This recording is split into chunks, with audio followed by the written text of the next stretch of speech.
नमस्कार दोस्तों, स्वागत है आपका आपके अपने YouTube channel fiction our classes में। दोस्तों लास्ट जो क्लास थी फिजिक्स 12th की अपन बात कर रहे हैं और उसमें अपन ने 11वीं क्लास पढ़ी थी और लास्ट क्लास में अपन ने जो टॉपिक पढ़ा वो थी दोस्तों ऊर्जा हानि। आज की जो अपनी क्लास है 12वीं क्लास है और चैप्टर का शायद एंड हो जाएगा आज मेरे हिसाब से थ्योरेटिकल पोर्शन का, फिर न्यूमेरिक पोर्शन अपन स्टार्ट करेंगे। तो आज 12वीं क्लास में अपन आज सीखेंगे वान डे ग्राफ जनित्र, एक बहुत ही इंपॉर्टेंट टॉपिक और बहुत ही प्यारा कॉन्सेप्ट है वान डे ग्राफ या वान डी ग्राफ जनित्र। तो यहाँ पे अपन लिख देते हैं क्लास 12th की अपन बात कर रहे हैं फिजिक्स चैप्टर अपना चल रहा था दोस्तों सेकंड, और इसका आज अपने पास भाग है इसका 12वां भाग। और आज की जो अपनी क्लास है उसमें अपन पढ़ेंगे वान डे ग्राफ जनित्र। ठीक है दोस्तों, क्या पढ़ेंगे? वान डे ग्राफ जनित्र पढ़ेंगे। तो इसको अपन समझेंगे एक अलग तरीके से कि होता क्या है। तो ये क्या है दोस्तों? उपकरण है। क्या है? उपकरण। और एक ऐसा उपकरण है जिसकी सहायता से विभव के मान में वृद्धि की जाती है और जो आवेशित कण है उनको उच्च विभव से त्वरित किया जाता है दोस्तों। इसमें क्या होता है कि जो अपने पास चालक है उस चालक के विभव के मान में वृद्धि करते हैं दोस्तों। क्या करते हैं? वृद्धि करते हैं। तो ऐसी युक्ति या उपकरण जिसकी सहायता से उच्च वोल्टता उत्पन्न की जाती है, उच्च विभव उत्पन्न किया जाता है, मिलियन में अपन बोल सकते हैं, लाखों में। ठीक है, तो उस उपकरण को अपन वान डे ग्राफ जनित्र कहते हैं दोस्तों। वान डे ग्राफ जनित्र का एक सिद्धांत है। सिद्धांत क्या है कि किसी चालक पर यदि अपन आवेश का मान बढ़ाते हैं तो विभव का मान भी बढ़ता है दोस्तों।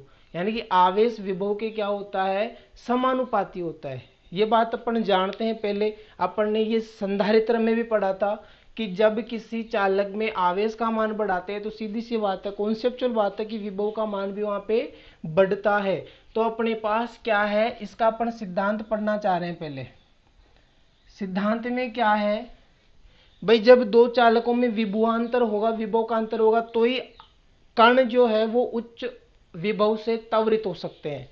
तो माना ये अपने पास क्या है, एक चालक गोलीय कोश है, इसको प्लस आवेश दिया गया है, यानी कि इसको अपन प्लस आवेश से आवेशित कर रखे हैं। इसकी जो त्रिज्या है वो है दोस्तों कैपिटल आर और इसके ऊपर आवेश है प्लस का क्यू, कैपिटल क्यू।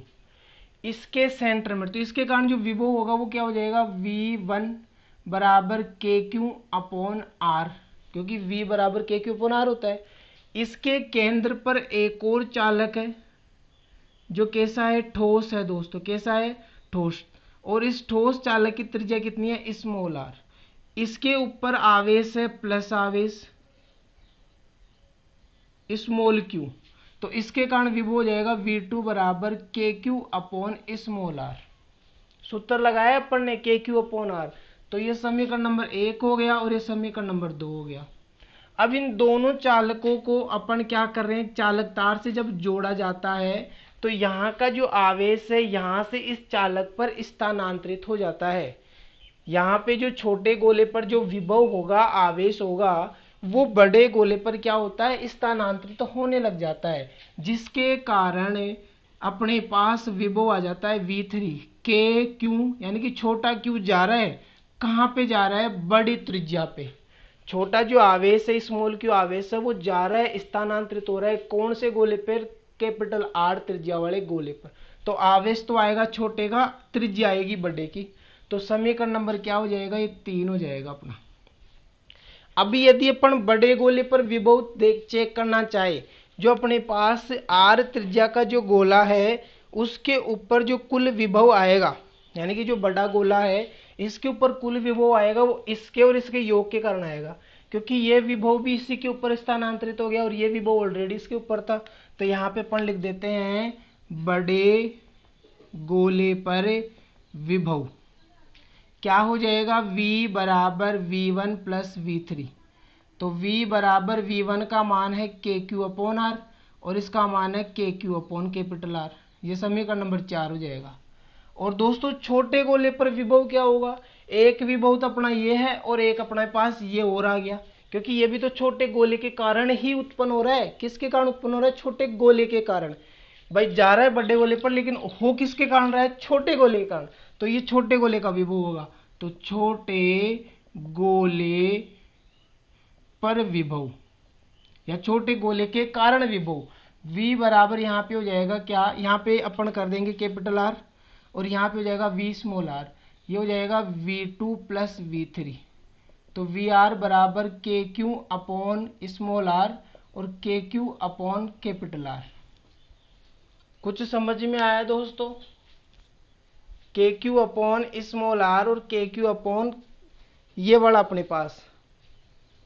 भाई छोटे गोले, एक मिनट, छोटे गोले पर विभव, भाई छोटा गोला किससे जुड़ गया? इससे जुड़ गया, बड़े गोले से। तो यहाँ पे v1 प्लस v2 आएगा। भाई छोटे गोले का जो विभव था वो कहाँ पे स्थानांतरित हो गया? बड़े गोले पर। तो छोटे गोले के कारण तो विभव था वो, तो छोटे गोले का विभव ये रहा और बड़े गोले का विभव ये, दोनों इस छोटे गोले पर काम करेंगे। तो v बराबर के क्यू अपॉन कैपिटल आर और k q upon small are, ये छोटे गोले का हो गया। छोटे गोले पर विभव ज्यादा है, बड़े गोले पर विभव क्या है? कम। ये समीकरण नंबर 5 हो गया, मान लिया। अब अपन देखें कि विभव का अंतर है या नहीं है दोनों पे। तो यहाँ पे लिखेंगे अपन विभवांतर। विभवांतर v बराबर डेल्टा v बराबर क्या हो जाएगा? V r minus capital are.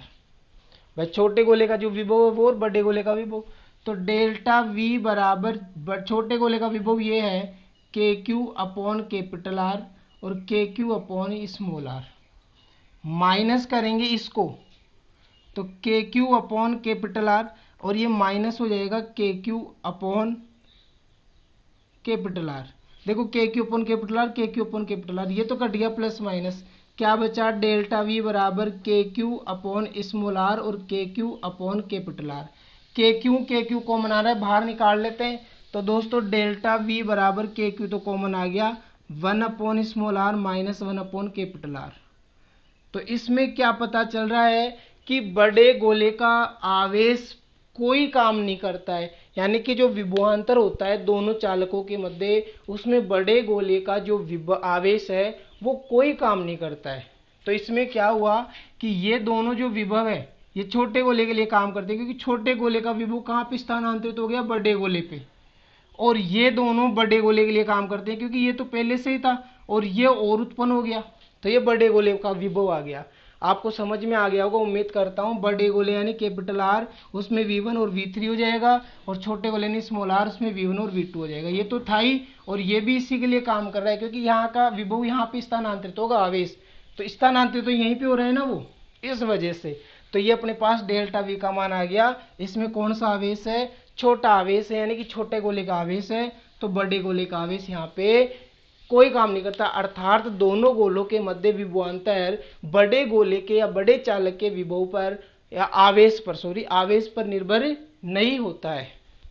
ठीक है दोस्तों, उम्मीद करता हूं आपको ये जो सिद्धांत है इसका वान डे ग्राफ जनित्र का, ये बहुत ही अच्छे तरीके से समझ में आ गया होगा। आप इसको एक दो बार देखो, बहुत ही प्यारे तरीके से आपको समझ में आएगा।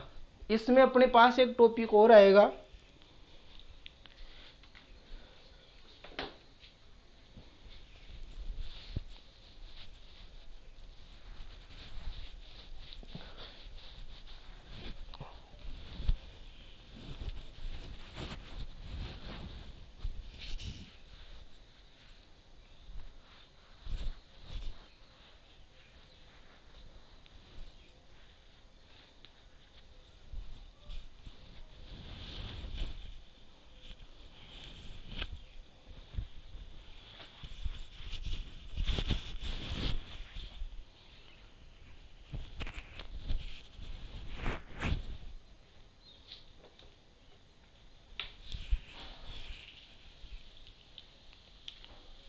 देखो दोस्तों इसमें अपने पास एक टॉपिक और आएगा जिसको अपन बोलते हैं विद्युत पवन। देखो साधारण जो हवा चलती है उसको अपन साधारण पवन बोल सकते हैं, लेकिन जब बात विद्युत पवन की हो तो अपन दिमाग में ये आता है आवेश की बात होगी, विद्युत यानी कि आवेश की बात होगी। तो विद्युत पवन होती क्या है? तो जो नुकीले चालक होते हैं, नुकीले चालक यानी कील बोल सकते हैं, कोई आलपीन बोल सकते हैं, नुकीले चालक ही है, उनके सिरों पर आवेश घनत्व क्या होता है? अधिक होता है, आवेश घनत्व क्या होता है, अधिक होता है, अर्थात आवेश की वैल्यू ज्यादा होती है। वहां पे एकांक क्षेत्रफल में आवेश बहुत ज्यादा होता है। किसमें, जो नुकीले चालक होते हैं उनमें। अब मान लो ये कोई नुकीले चालक कुछ इस प्रकार से, तो यहाँ पे आवेश का मान क्या होगा, ज्यादा होगा। जब इस आवेश के मान के संपर्क में कोई वायु के कण आएंगे, क्या आएंगे भैया, वायु के कण आएंगे, तो ये आवेश इन वायु के कणों पर क्या हो जाएगा, स्थानांतरित हो जाएगा। ये वायु के कण क्या हो जाएंगे, आवेशित हो जाएंगे। अब ये वायु के कण आवेशित हो गए, लेकिन ये आवेश क्या है, एक समान ही तो है भाई। धन आवेश होगा तो सारे धन आवेशित होंगे, ऋण आवेश तो सारे ऋण। तो समान आवेश होता है, जिसके कारण क्या होता है, प्रतिकर्षण होता है। वायु के कणों के मध्य क्या होता है, प्रतिकर्षण, अर्थात तो वायु के कण दूर भगने की कोशिश करते हैं, जिससे क्या चलती है, एक लहर चलती है। क्या चलती है, एक लहर चलती है। उस लहर को अपन बोलते हैं दोस्तों विद्युत पवन बोलते हैं। क्या बोलते हैं, विद्युत पवन बोलते हैं। आपको समझ में आ गया होगा विद्युत पवन क्या होती है, कि नुकीले चालक होते हैं, उनके सिरों पर आवेश घनत्व का मान अधिक होता है, जिससे उनके संपर्क में वायु के कण आते हैं तो वो आवेशित हो जाते हैं। आवेश का मान समान होता है, जिससे वो प्रतिकर्षित होते हैं, और प्रतिकर्षित होने के कारण उनमें क्या चलती है, एक लहर चलती है। उस लहर को ही क्या बोलते हैं, विद्युत पवन बोलते हैं। चलो दोस्तों, इसकी बनावट अपन सीखेंगे। वान डे ग्राफ जनित्र की बनावट बहुत ही अच्छी है, बहुत ही प्यारी बनावट है। देखो, सिद्धांत अपन ने सीखा है, बनावट अपन सीखते हैं, फिर कार्य विधि अपन सीखेंगे। इसमें क्या होता है, दो कुचालक स्टैंड होते हैं। दो कुचालक क्या होते हैं, स्टैंड होते हैं, जिनके ऊपर एक चालक लगा होता है। ऐसे कुचालक क्या होते हैं, दो स्टैंड होते हैं दोस्तों। ये मान लो कुचालक स्टैंड है, और इन कुचालक स्टैंडों पर क्या होता है, एक गोलीय आवेशित चालक होता है, यानी कि गोलीय चालक होता है। इस प्रकार से एक चालक गोला होता है, ठीक है, जिसके केंद्र पर क्या होती है, एक घिरणी लगी होती है, घिरणी लगी होती है, एक कुली लगी होती है, ठीक है। यहाँ पे एक और घिरणी होती है। इस घिरणी का संबंध विद्युत मोटर से होता है।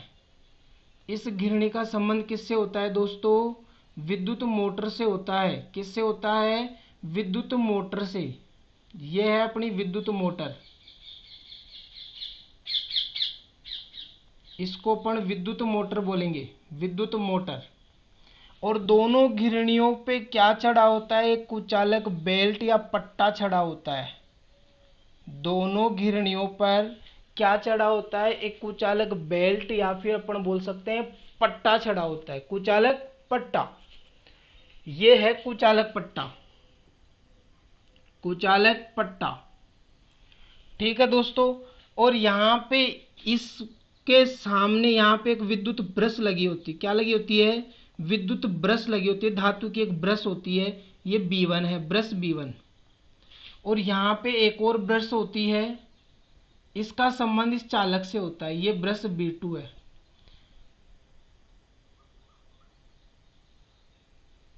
ये दोनों ब्रश इस कुचालक पट्टे से क्या रहती है, संपर्क में रहती है। और इसका संबंध इधर अपन उच्च विभव से कर देते हैं। किससे कर देते हैं, उच्च विभव से, प्लस और ये माइनस, और इस माइनस वाले सिरे को क्या कर देते हैं, भू संपर्कित कर देते हैं। इसको अपन क्या कर देते हैं, भू संपर्कित कर देते हैं दोस्तों, जमीन से जोड़ देते हैं, अर्थिंग बना देते हैं।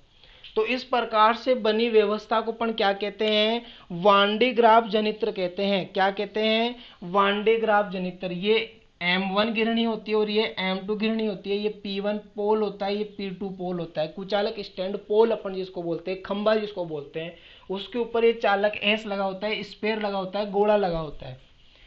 अब इसमें अपन काम कैसे करेंगे, तो इसको अपन उपयोग में लेने के लिए, यानी कि इस चालक पर आवेश का मान बढ़ाने के लिए क्या करते हैं, सबसे पहले यहाँ पे जो विभव है, इस ब्रश B1 पर उच्च वोल्टता आरोपित की जाती है। यहाँ पे अपने पास क्या आएगा, आवेश आएगा। ब्रश B1 क्या हो जाएगी, आवेशित हो जाएगी। ये ब्रश B1 आवेशित होगी और इस मोटर को चलाएंगे तो मोटर से ये पट्टा घूमेगा और इस पट्टे से कौन कनेक्ट है, ये घिरणी M2, तो ये घिरणी घूमेगी, घिरणी की सहायता से ये पट्टा घूमने लग जाएगा। जो कुचालक बेल्ट कुचालक पट्टा है वो घूमने लग जाएगा। कुचालक पट्टा व बेल्ट घूमेगा तो यहाँ पे क्या होगी, पवन लहर चलेगी और यहाँ का जो आवेश है वो इस पट्टे पर स्थानांतरित हो जाएगा दोस्तों। इस पट्टे पर क्या हो जाएगा, स्थानांतरित। तो ये ब्रश क्या करती है, यहाँ पे आवेश देती है, इसलिए इसको दाता ब्रश कहते हैं। इसको क्या बोलते हैं, दाता ब्रश बोलते हैं। इसका नाम दाता ब्रश होता है। और ये ब्रश यहाँ से लेती है, इसका नाम क्या है, ग्राही, ग्राही ब्रश है ये। तो ये आवेश यहाँ पे स्थानांतरित होगा तो ये जो पट्टा है इसका ये सिरा क्या हो गया, आवेशित। अब ये घूमता घूमता यहाँ पे जा रहा है, आगे जाएगा आगे जाएगा, जाता जाएगा, ये आवेश यहाँ पे पहुंच गया और ये यहाँ से क्या करती है, चालक होने के कारण आवेश को आकर्षित करती है। आवेश को आकर्षित करती है तो ये आवेश इसके ऊपर स्थानांतरित होता जाता है और इस पेड़ पर फैलता रहता है, इस गोले पर फैलता रहता है। आवेश का मान बढ़ता रहता है, ये प्रक्रम चलता रहता है। और यहाँ पे आवेश का मान यदि बढ़ता है तो सीधी सी बात है दोस्तों, विभव का मान भी बढ़ता है, क्योंकि दोनों आपस में क्या होते हैं, समानुपाती होते हैं। ये बात आपको बहुत ही अच्छे तरीके से समझ में आ गई होगी। तो ये जो पूरी व्यवस्था है, ये जो डायग्राम है, ये बनावट है। ये क्या है, इसकी बनावट है। कार्य विधि भी मैंने आपको समझा दी है कि किस प्रकार से आवेश का मान बढ़ाने पर विभव का मान बढ़ता है।